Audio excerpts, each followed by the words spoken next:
예, 재판은 한 10시경부터 시작이 될 텐데요. 첫 재판이 열리는 거죠. 40년 지기 최순실 씨도 이 법정에 나란히 같이 서게 됩니다. 박근혜 재판, 최순실 재판, 이 두 재판을 병합할지 안 할지도 오늘 재판부가 밝힙니다. 아까 417호 얘기 우리가 잠깐 했는데요. 전두환, 노태우 두 전직 대통령이 수의 입고 재판받았던, 여러분 화면에서 많이 보셨죠? 바로 그 법정이 공교롭게도 오늘 법정입니다.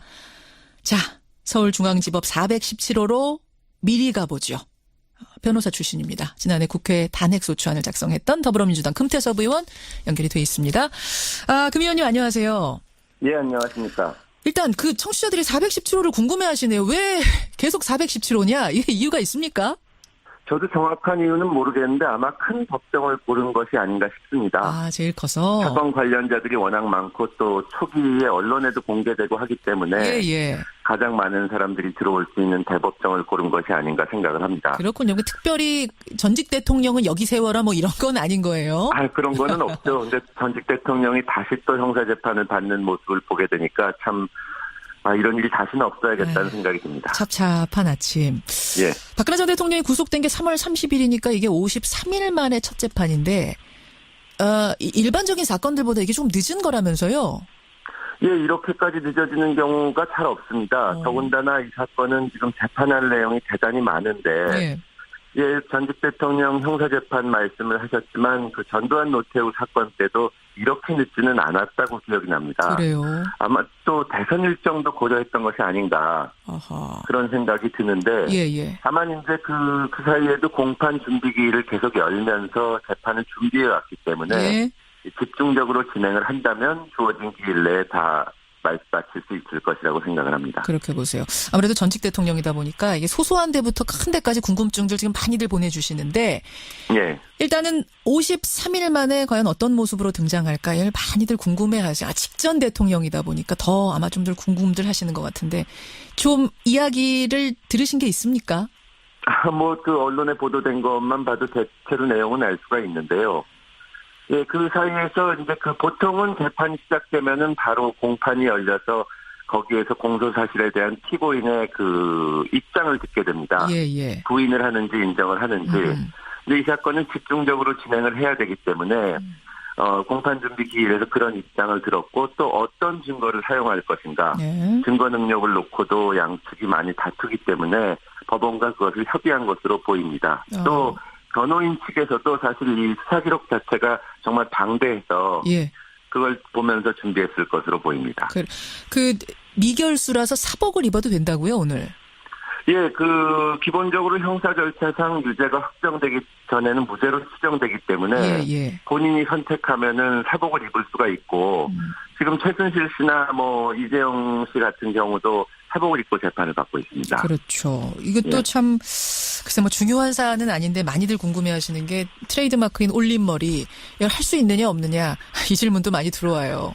그거는 보안상도 불가능할 것으로 보입니다. 저도 올림머리를 해본 적은 없지만 머리핀이 많이 필요하다고 하는데 그 수용시설에서 머리핀 같은 것을 사용할 수는 없습니다. 그렇죠. 안전사고 우려도 있고 여러 염려가 있기 때문에 그것은 안 될 것으로 보이네요. 8시 40분쯤에 구치소에서 나오는데 법정으로 이동할 때는 당연히 일반 호송 차량 타는 거죠?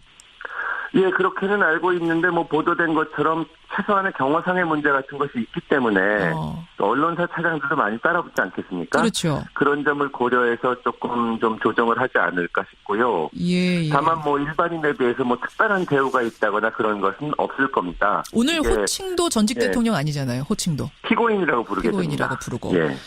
재판 과정은 앞에 일부만 공개된다. 이렇게까지 알려졌는데 어느 정도나 공개가 되는 건가요? 재판은 기본적으로 공개 재판입니다. 모든 성폭행 사건이라거나 청소년 사건이라거나 특별한 것이 아니면 공개가 되는데요. 다만 이제 언론이 들어와서 카메라로 촬영하는 것은 맨 앞에만 가능합니다. 워낙은 재판은 거의 모든 재판이 언론사에 카메라 같은 것이 들어올 수가 없어서 예전에 보면 신문사에서 화백들이 그림으로 그리기도 하고 전두환 노태우 대통령 때도 그랬는데 재판부에서 허가하면은 카메라가 들어올 수 있고 이번 사건의 경우에도 맨 처음 시작할 때 장면은 카메라에 찍도록 재판부가 허락을 했습니다. 한 2, 3분 정도 공개될 거다 맞습니까? 예, 맞습니다. 그러고 나면은 이제 심리가 시작이 되는데 언론사 카메라 앞에서 이제 진술을 하게 되면은 재판의 공정성 같은 것이 문제가 될 수가 있어서 예. 첫 모습만 보여주고 실제로 심리가 진행되는 것은 카메라는 빠질 비공개로, 것, 언론 빠질 비공개로. 겁니다. 예. 근데 지금까지는 최순실 씨가 따로 재판을 받아왔는데 오늘 어떻게 나란히 법정에 서게 된 건 어떻게 된 거예요? 이게 원래 이런 관련 사건에서는 당연히 같이 쓰게 됩니다. 예전에 기억하실지 모르지만 전두환 노태우 대통령도 같이 재판을 받았었는데 그때 화제가 됐던 장면이 옆에 서서 전두환 전 대통령이 노태우 전 대통령의 손을 잡았죠. 이렇게 맞아요. 커플처럼. 그래서 그렇죠. 참 여러 가지 감정을 불러일으켰는데 예. 당연히 병합을 하는 것은 맞습니다. 아직 병합이 최종 결정은 안 났다면서요. 서로 거부해서. 예, 워낙 이 병합을 하면 안 된다고 강하게 주장을 해서 그런데 예. 사실 일반적인 재판 상식으로 변호사의 입장을 생각할 때는 예. 병합이 오히려 피고인들한테 유리합니다. 근데 왜 지금 서로 안 하겠다고 하는 거예요? 하나로 지금 묻자는데. 겉으로 내세운 이유는 유죄 판결을 가질 수가 있다고 하는데 어허. 만약에 최순실 씨 재판에서 어떤 증인이 유죄 얘기를 하거나 혹은 최순실 씨가 그런 얘기를 하면 예. 소송 전략상 그냥 같이 있다가 즉석에서 적극적으로 반박을 해야만 오히려 유죄를 막을 수가 있고 피고인한테 유리한데요. 사실 이 중요한 건 뭐냐면 이런 정도의 형사 사건에서 무죄가 받으려면 예. 단순히 검찰 측 증거가 부족하다는 얘기를 하는 것만으로는 어렵습니다, 현실적으로. 실제로는 피고인 측의 스토리를 얘기를 해야 됩니다. 스토리요? 예를 들어서, 박근혜 대통령 입장이라면은 본인은 몰랐는데, 최순실 씨가. 이리저리 했다. 개인적으로 비리를 저지른 것이다. 예. 근데 그런 얘기를 하기가 입장이 곤란해서 그런 게 아닌가. 그런 것을 보면 아직도 이 사건은 정말 미스테리라는 생각이 듭니다. 아직도 미스테리.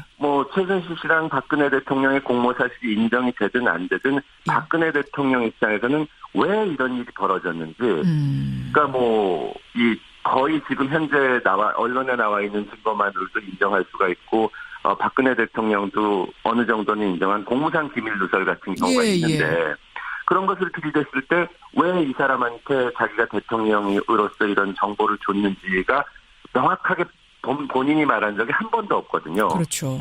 그런 얘기를 하기가 인간적이나 감정적으로 불편해서 그런 것이 아닌가.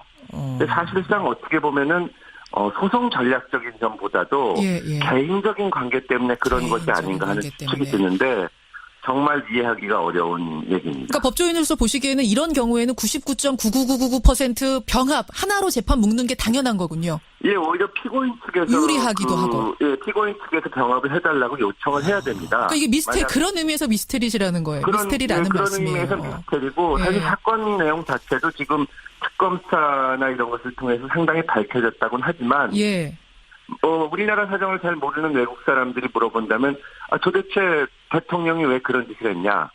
여기에 대해서 말을 해줘야 될 사람이 박 전 대통령인데 그렇죠. 한 번도 그게 없지 않습니까? 그러니까 심지어 무속 이런 얘기가 나오기까지 한 것도 아직도 그 부분이 불분명한데 이제 간접적으로는 박근혜 전 대통령 쪽에서는 최순실 씨의 개인적인 비리다. 그 사람이 이런 식으로 얘기를 했는데 최순실 씨 앞에서 차마 그런 얘기를 못해서 그런 건가. 그런 추측까지 듭니다. 알겠습니다. 어쨌든 거의 100%, 99.99% 이 재판은 하나가 될 거다. 이런 말씀이시고. 예, 그렇습니다. 이런 얘기가 들려요. 이제 지금 가장 핵심적인 혐의가 뇌물죄 아니겠습니까? 뇌물죄. 요걸 입증을 해야 되는데 지금 뇌물죄 입증이 쉽지 않을 거다는 우려가 나옵니다. 삼성의 매머드급 변호인단을 상대로 해가지고 단지 몇 명의 검사, 몇 명의 특검이 지금 고군분투하고 있다. 막강한 로비력 앞에 증인들이 말을 좀 바꾸고 있다는 얘기도 들리고.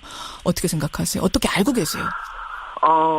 기본적으로는 말씀드렸듯이 크게 나눠서 공무상 비밀 누설하고 뇌물죄 이 직권남용죄가 있는데요. 뇌물죄가 입증하기가 어려운 것은 사실입니다. 그러나 아까 말씀드렸듯이 이것이 무죄가 나려면 피고인 측에서 설득력 있는 스토리를 말을 해야 되거든요. 왜 어떻게 해서 이런 돈을 받게 됐는지, 또 삼성으로 하여금 정유라 씨한테 왜 이렇게까지 해줬는지. 특혜를 주도록 얘기를 했는지 예. 그 부분에 대해서 박근혜 대통령 측에서 나름의 설득력 있는 스토리를 제시하지 못한다면 예. 무죄를 받기는 쉽지 않을 것으로 보이고요. 특검에서 나름대로 철저히 수사를 했기 때문에 저는 충분히 유죄 판결을 받을 수 있다고 생각을 합니다. 알겠습니다. 오늘 이제 첫 재판입니다. 이제 시작입니다. 국민들이 관심 있게 봐야겠고요. 올림머리가 중요한 게 아니라 이 혐의들이 어떻게 입증이 되는지 끝까지. 네, 이번을 통해서 우리 형사사법도 정말 정의를 항상 이룬다는 것을 보여줄 수 있으면 좋겠습니다. 그래요. 예, 이렇게 이야기하면서도 참 찹찹한 아침입니다. 여기까지 말씀 듣죠. 금태섭 의원님 고맙습니다. 예, 감사합니다. 더불어민주당 금태섭 의원이었습니다.